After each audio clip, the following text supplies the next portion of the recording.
ఓం శ్రీ విఘ్నేశ్వరాయ నమః.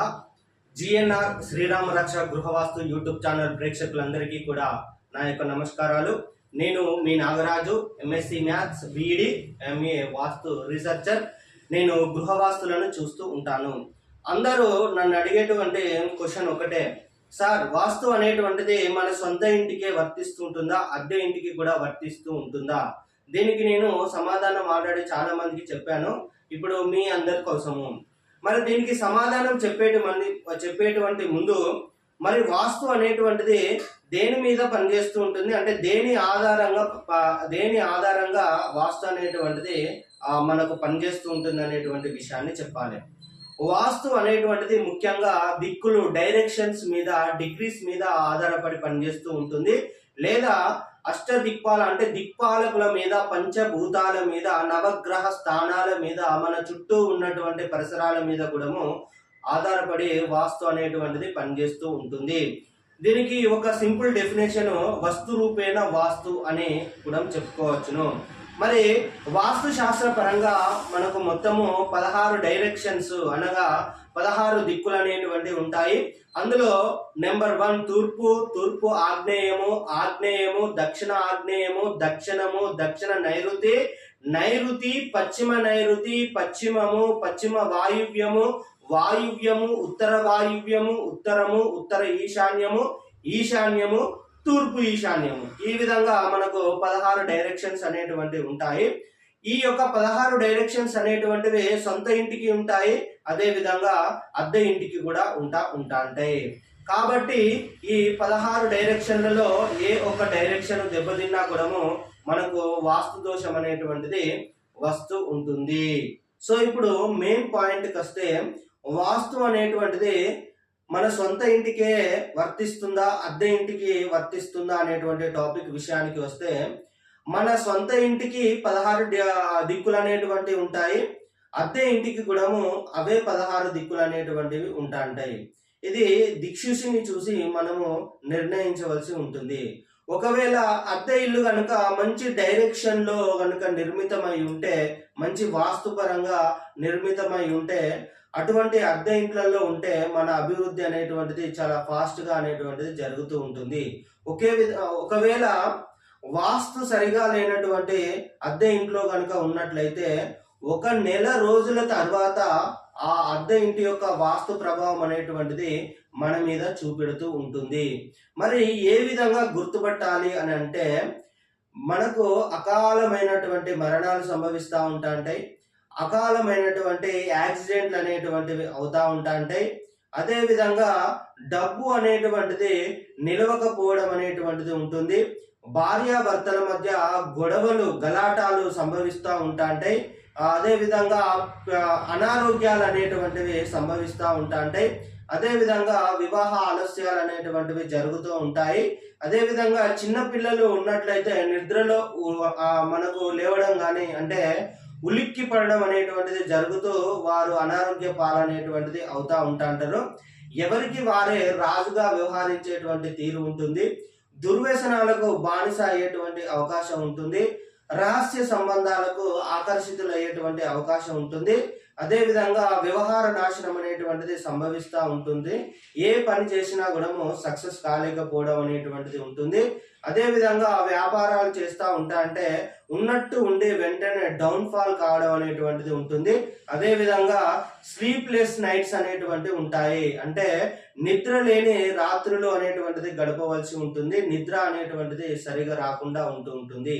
ఈ విధంగా చెప్పుకోవాలంటే ఎన్నో రకాలైనటువంటి సమస్యలు అనేటువంటివి వస్తూ ఉంటాయి. కాబట్టి మన సొంత ఇంటికైనా అద్దె ఇంటికైనా దిక్కులు ఒకటే దిక్కులు ఉంటాయి. కాబట్టి తూర్పు పశ్చిమం కాదు, పశ్చిమం తూర్పు అనేటువంటిది కాదు. కాబట్టి మీ అద్దె ఇల్లు ఏ డైరెక్షన్ లో ఉంది, ఎటు ఉంది అనేటువంటిది చూసుకోవాలి. ఒకవేళ మనము ఉంటున్నటువంటి అద్దె ఇంటికి వాయువ్య లోపం కానీ, అంటే వాయువ్యం డైరెక్షన్ కానీ, ఆగ్నేయ డైరెక్షన్ కానీ, నైరుతి డైరెక్షన్ కానీ, తూర్పు డైరెక్షన్ కానీ ఇవి కనుక డ్యామేజ్ అయి ఉన్నట్లయితే ఖచ్చితంగా మనకు వాస్తు దోషం అనేటువంటిది వర్తిస్తూ ఉంటుంది. అదే విధంగా మనకు చెప్తా ఉన్నాను, ఎప్పుడు కానీ గృహం కానీ గృహస్థలం కానీ స్క్వేర్ రెక్టాంగిల్ లో ఉండాలి. స్క్వేర్ అంటే చతురస్రం అనే అర్థము. అన్ని దిక్కుల సమానమైనటువంటి కొలతలు కలిగినటువంటి దాన్ని మనము స్క్వేర్ అనేటువంటిది అంటాము. ఇది మనకు స్క్వేర్ అంటే చతురస్రము ఇటువంటి రూపంలో ఉండాలి, లేదా రెక్టాంగిల్ రూపంలో ఉండాలి. ఈ యొక్క రెక్టాంగిల్ ని మనము దీర్ఘ చతురస్రం అని అంటారు. దీర్ఘ చతురస్రం అంటారు. అంటే ఎదురెదురు భుజాలు అనేటువంటివి సమానంగా ఉంటాయి కాబట్టి ఇది మనకు దీర్ఘ చతురస్రము. మనము నివసిస్తున్నటువంటి గృహం కానీ గృహస్థలం కానీ ఏ విధంగా మనకు స్క్వేర్ రెక్టాంగిల్ షేప్ లో ఉండాలి. ఇది కొంతవరకు మనకు వాస్తు దోషాన్ని నివారిస్తూ ఉంటది. కాబట్టి అద్దె ఇంటికైనా సొంత ఇంటికైనా వాస్తు అనేటువంటిది వర్తిస్తూ ఉంటది. వస్తు రూపేణ వాస్తు అనే నేను ఆల్రెడీ ఒక సింపుల్ డెఫినేషన్ అనేటువంటిది ఇచ్చేసాను. అదే విధంగా మీకు ఒక విషయాన్ని చెప్పాలనుకుంటున్నాను. శాస్త్రీయమైనటువంటి అంటే వాస్తు శాస్త్రాన్ని రచించినటువంటి మహర్షులు ఏదైతే చెప్పారో శాస్త్రీయమైనటువంటి సాంప్రదాయమైనటువంటి వాస్తును నమ్మండి. ఈ రోజులలో ముఖ్యంగా ఇన్స్టాగ్రామ్లలో కనుక చూసుకున్నట్లయితే గఫ్ జుఫ్ జఫ్ అని గ్రాఫిక్లతోటి ఎన్నో వీడియోలు వచ్చి వాస్తును వ్యాపారం చేసేస్తా ఉన్నారు. అదే విధంగా మనకు వాస్తు శాస్త్రంలో చెప్పారు, అలంకార ప్రాయంగా మాత్రమే కొన్నిటిని చూపించడం అనేటువంటిది జరిగింది. మన ఇంట్లో పెట్టుకున్నటువంటి వస్తువులు అయితేనేమి, రంగులు అయితేనేమి, ఇంకా వగేరే ఆకర్షణీయమైనటువంటి వస్తువులు అయితేనేమి, ఇవన్నీ మనకు అలంకార ప్రాయంగా గృహంలో ఉండడం వలన శుభం జరుగుతుందని చెప్పారు. కానీ ఇవి మొత్తాన్ని వాస్తును అంటే వాస్తు లోపాలను నివారిస్తాయి అని ఏ వాస్తు శాస్త్రంలో కూడా చెప్పలేదు. అవి అలంకార ప్రాయమైనటువంటి వస్తువులే. అంటే మనిషి ప్రశాంతంగా ఉండడానికి కావడం వాటి కోసం మాత్రమే చెప్పడం అనేటువంటిది ఉంది. కానీ వాస్తు దోషాలను పూర్తిగా నివారిస్తాయని మాత్రము ఏ వాస్తు శాస్త్రంలో కూడా చెప్పలేదు. అదే విధంగా ఇంకొకటి ఏంటంటే వాస్తు అనేటువంటిది ఒక నిగూఢమైనటువంటి శాస్త్రము. వాస్తు చూపించుకున్నటువంటి వ్యక్తికి, వాస్తు చెప్పినటువంటి వ్యక్తికి, అదే విధంగా వాస్తును మనకు వాస్తుకు సంబంధించినటువంటి పనులను చేసేటువంటి వ్యక్తికి తప్ప మూడో వ్యక్తికి వాస్తు శాస్త్రం గురించి తెలియరాదు. అంటే వాళ్ళ ఇళ్లలో ఉన్నటువంటి సమస్యలు మూడో వ్యక్తికి తెలియరాదు. ఇది కానీ ఇప్పుడు మొత్తం ఇది వ్యాపారం అయి మొత్తం బహిర్గతం అయిపోతా ఉంది. మరి నిజమైనటువంటి వాస్తు శాస్త్రజ్ఞులు మరి వ్యాపారం కోసం అయితే ఇది చేయరు. అదే విధంగా కామెంట్ సెక్షన్లు అనేటువంటివి ఆఫ్ చేసుకుంటూ ఉంటున్నారు.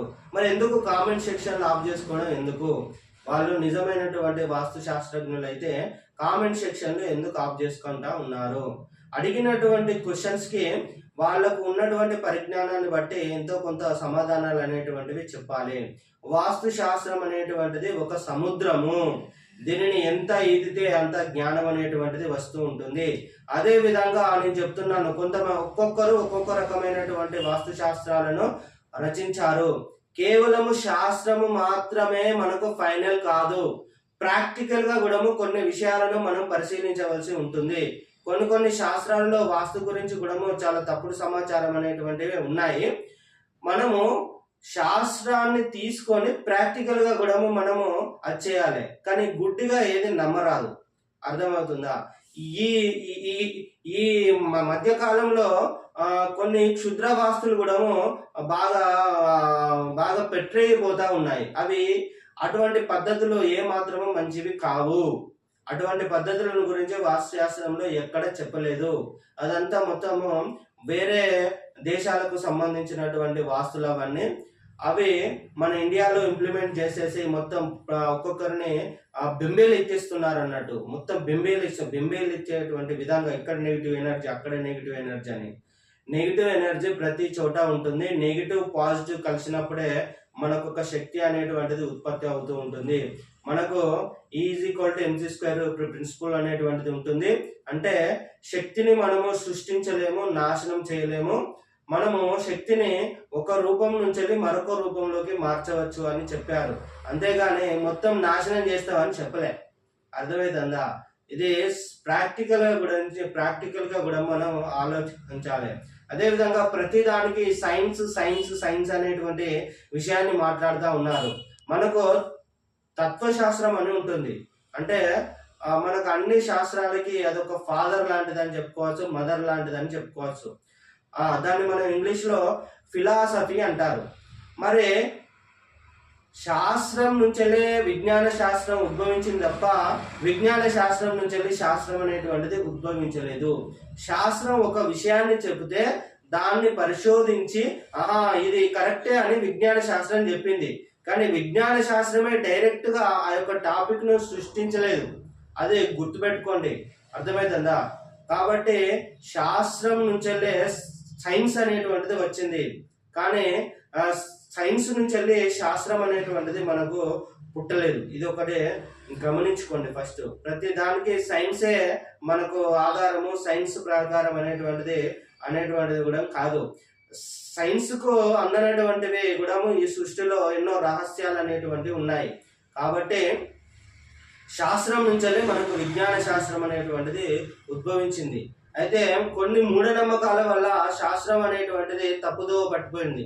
అంటే శాస్త్రం మీద చాలా మంది కొంతమంది మూఢనమ్మకాలను ప్రేరేపించి ఇట్లా చేయాలి అట్లా చేయాలని చెప్పడం వలన శాస్త్రం మీద మనకు నమ్మకం అనేటువంటిది తగ్గిపోయి ఈ విజ్ఞాన శాస్త్రం మీద నమ్మకం అనేటువంటిది మనకు వచ్చేసింది. ఆల్రెడీ మనకు శాస్త్రంలో ప్రతి విషయాన్ని గురించి చెప్పే ఉన్నారు. ఇప్పుడు టర్మరిక్ ఉంది, అంటే పసుపు ఉంది, అది పెట్టుకోవడం వలన మనకు రోగనిరోధక శక్తి వస్తూ ఉంటుంది. బ్యాక్టీరియా అనేటువంటిది ఇంట్లోకి రాదు, మనకు వ్యాధులు రావు, అదే విధంగా స్కిన్ ఎలర్జీస్ రావు అనేటువంటిది మన పూర్వీకులు మహర్షులు ఎప్పుడో చెప్పున్నారు. కానీ దాన్ని పసుపును తీసుకెళ్లి వీళ్ళు పరిశోధించి వాళ్ళు చెప్పింది కరెక్టే అనేటువంటి దౌర్భాగ్య స్థితికి వచ్చింది. అంటే మన ఇంట్లో చెప్పేటోడు మన విషయాన్ని నమ్మరు, ఎదుటోడు చెప్పిన దాన్ని నమ్మి అనేటువంటి కరెక్ట్ అనేటువంటి సిచ్యువేషన్కి వచ్చింది. మహర్షులు చాలా రకాలైనటువంటి విషయాలను చెప్పారు.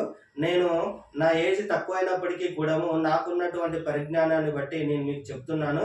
నేను ఎంఎస్సి మ్యాథమెటిక్ స్టూడెంట్ని, నేను ఒక లెక్చరర్ని, అదేవిధంగా ఒక ఐఐటి మ్యాథ్స్ సంబంధించినటువంటి వ్యక్తిని కూడా నేను. కాబట్టి శాస్త్రీయమైన సాంప్రదాయమైనటువంటి వాస్తును మాత్రమే విశ్వసించండి.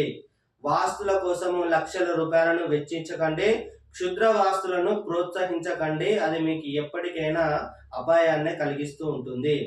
మనకు ముగ్గు పోసుకునేటప్పుడే, అంటే గృహారంభం చేసేటప్పుడే మంచిగా మనకు ఆల్రెడీ వాస్తు శాస్త్రంలో మహర్షులు చెప్పుకున్నారు. గృహారంభం చేసేటప్పుడు ఎటువంటి శల్య దోషాలు అనేటువంటివి గృహస్థలంలో ఉండరాదని చెప్పారు. అంటే ఎటువంటి బొగ్గులు కానీ, బొక్కలు కానీ, బూడిద కానీ, వృక్షముల యొక్క అవశేషాలు కానీ, అదేవిధంగా కలేబరాలు కానీ, గాజు పెంకులు కానీ, ప్లాస్టిక్ వస్తువులు కానీ, అదే విధంగా అంటే ప్రతి ఎటువంటి నెగిటివ్ ఎనర్జీని ఇచ్చేటువంటి మెటీరియల్ మన భూమిలో ఉండకుండా భూమి శుద్ధి చేసుకొని గృహారంభం చేసుకోమని చెప్పారు. అందుకనే శల్య దోషం ఉండరాదని చెప్పారు. ఆల్రెడీ ఎప్పుడో చెప్పిళ్ళు, దాన్ని ఇప్పుడు పట్టుకొని ఇక్కడ నెగిటివ్ ఎనర్జీ, అక్కడే నెగిటివ్ ఎనర్జీ ప్రతి చోట, ఇంట్లోనే కాదు బయటికి రోడ్డు మీదకి పోయినా కూడా మనకు నెగిటివ్ ఎనర్జీ అనేటువంటిది వస్తూ ఉంటుంది. ఆరా లెవెల్స్ అనేటువంటిది మనిషి ఆరా లెవెల్ ఎప్పుడు పెరుగుతూ ఉంటుందంటే నిత్య స్నానం ఆచరించడం, మంచిగా బొట్టు పెట్టుకోవడం, మంచి దుస్తులను వేసుకోవడము, మంచిగా మంచి బుద్ధిని కలిగి ఉన్నప్పుడు ఈ ఆరా లెవెల్ అనేటువంటిది ఇంక్రీస్ అవుతూ ఉంటుంది. అదే విధంగా స్నానం చేయకుండా చెడ్డ బట్టలు వేసుకొని, చినిగిపోయిన బట్టలు వేసుకొని, చిప్పిరిగా ఉండి ఎప్పుడు చూసినటువంటి దురాలోచనలు కలిగి ఉంటే మన ఆరా లెవెల్ అనేటువంటిది తగ్గిపోతుంది. అందుకే దేహమే కదా దేవాలయం అని మహర్షులు ఎప్పుడో చెప్పారు. మన దేహమే కదా దేవాలయం. ఈ సామెత ఉత్తగా అనేటువంటిది పుట్టలేదు. దేవాలయం ఎంత నీట్గా ఉంటుందో, ఎంత శుభ్రంగా ఉంటుందో మన దేహాన్ని కూడా అంత శుభ్రంగా ఉంచుకోవాలి. అప్పుడే మనకు ఆరా లెవెల్స్ అనేటువంటిది పెరుగుతూ ఉంటుంది. ఏదో చిన్న కడ్డి ముక్క తీసుకొచ్చి మన జేబులో వేసుకొని ఏదో వస్తువును పెట్టి చూస్తే దానికి దీనికి కనెక్టివిటీ అనేటువంటిది అవుతూ ఉంటుంది. అంతే తప్ప పెద్ద అదొక ఇక మనకు దాని గురించి ఎందుకులే కానీ నిజాలు మాట్లాడేటోడు ఎప్పుడు కానీ విరోధి అవుతాడు. అంటే యథార్థవాది లోక విరోధి అని కూడా ఉత్తగా ఎవరు చెప్పలేదు. మోసపోకండి. నేను నా నెంబర్ ఎందుకు ఇవ్వట్లేదు అని అంటే, నేను వాస్తు పేర వ్యాపారం అనేటువంటి చేయట్లేదు. కాబట్టి నేను సమయం వచ్చినప్పుడు, అంటే మనల్ని చూసి మన గురించి తెలుసుకొని మన దగ్గరికి వాళ్ళు వచ్చి మాకు ఈ గృహాన్ని చూడండి అని చెప్పాలి తప్ప మనం అడ్వర్టైజ్మెంట్ చేసుకొని నేను అది గొప్ప ఇది గొప్ప. వాస్తు శాస్త్రానికి దేవునికి ఎవరు అతిథులు కారు, అందరూ శిష్యులే.